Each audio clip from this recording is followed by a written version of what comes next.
Welcome to Rom Wills, Money Matters.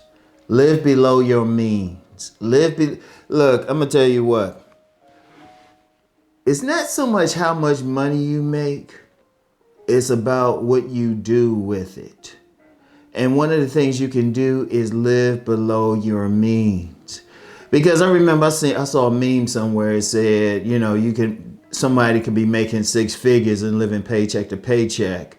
And someone like making just 50,000 can could be living very well. That's because it's what you spend your money on. I remember one of the lessons I learned from this, obnoxious young lady I worked with back in the day on a part-time job. She was actually making more money than me. I was working for the government. She was actually making more money than me, but didn't have her own place. And even she was making more, and this was a part-time job for her too, but then she had a full-time job. She was making still more money and still didn't have her own place. But then I watched how she would spend money and everything. I say, oh, okay, that made sense. That made sense. She didn't manage her money well. And that's one of the things people do. They live beyond their means, especially if they got credit cards or something. Like, one of the things is very important. You have to manage your credit card use. As I've said several times, I don't buy anything with a credit card that I don't already have money to pay for.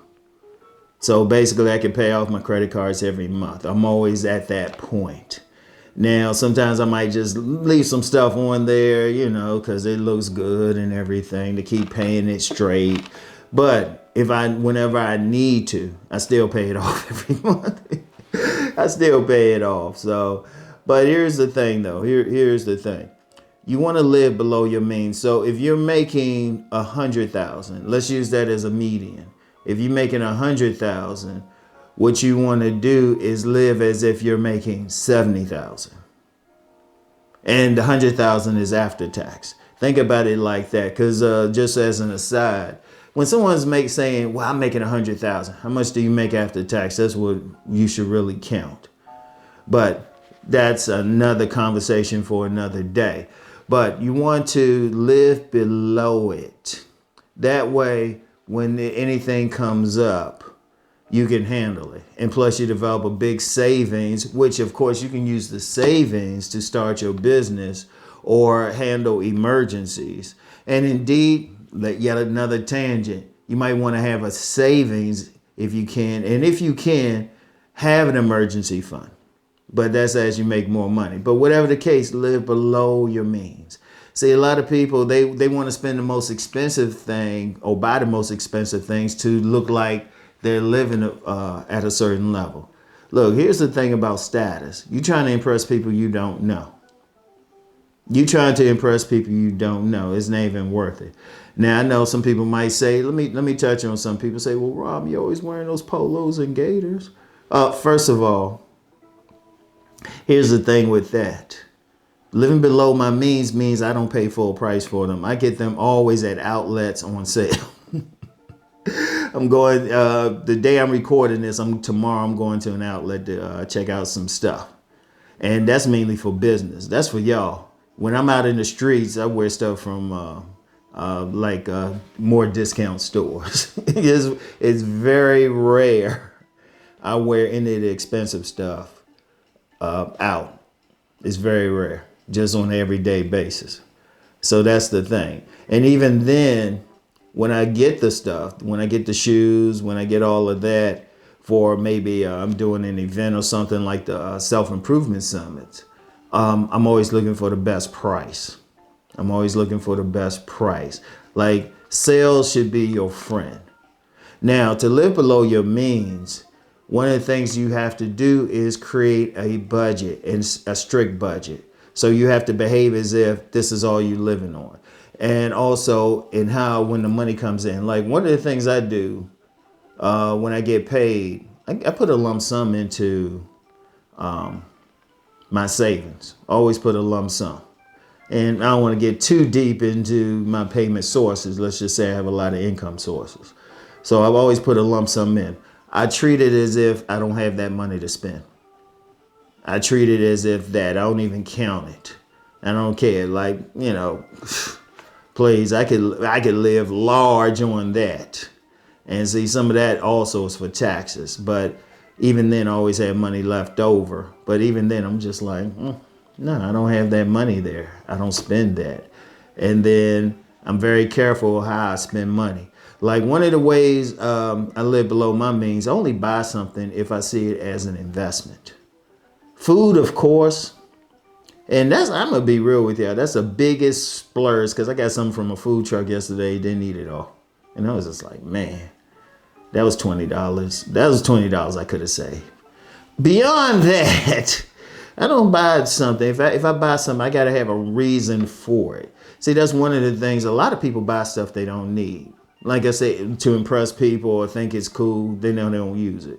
Like think every piece of furniture, every appliance, everything have a need for it. Also, try to figure out what you can fix on your own so you don't have to like maybe call for service or something. But whatever the case, when you live below your means, that allows you to build up your money. That allows for emergencies because, okay, everybody's talking about inflation now and everything. But when you live below your means, you don't notice for a very, very long time. You don't really notice it. And the reason why I say that is you have extra money. So you can handle it. That's why, indeed, people be surprised how many millionaires actually live below their means. Because, you have this popular image of someone being a millionaire and getting some big mansion. No, the average millionaire probably lived next door to you. Probably live next door to you. Like the gentleman who bought my grandmother's house when she passed away. The gentleman who bought it, and he could have houses built. He actually lived in an apartment. This dude could live in a mansion. Very nice guy. He could actually afford a mansion. He lived in a regular apartment. Even, and that's one of the things when you think about millionaires, most of them don't live in mansions. They'll have a nice house. They'll have a nice house and maybe they'll have it most they'll do is live in a good neighborhood. But, and I forgot who wrote that book, but this was decades ago called A Millionaire Next Door. And you would be surprised. You would be surprised who really have money, but they live below their means. Another thing is cars. Like, got people with money. You can get, I'm going to tell you what, when I bought my car, it had less than 7,000 miles on it. Let me say that again, less than 7,000 miles on it. You'd be surprised if you look hard enough, you could probably find a lot of used cars with maybe under 10,000, at a minimum 20,000. And really under 30,000 is still a good deal. The reason why, because you get some people talking about these new cars cost this and this. Unless you just got a ton of money and you can still live below your means buying it, don't buy a new car. Buy a used car with low mileage. Because first of all, cars, they depreciate the second you drive it off the lot. And then you still got to do all this stuff. You get a good used car. There's plenty of like really certified used cars. They fix, still in great shape. And because you get some other people who, they still ain't going to live below their means. They'll get that car and then trade it in, something like that.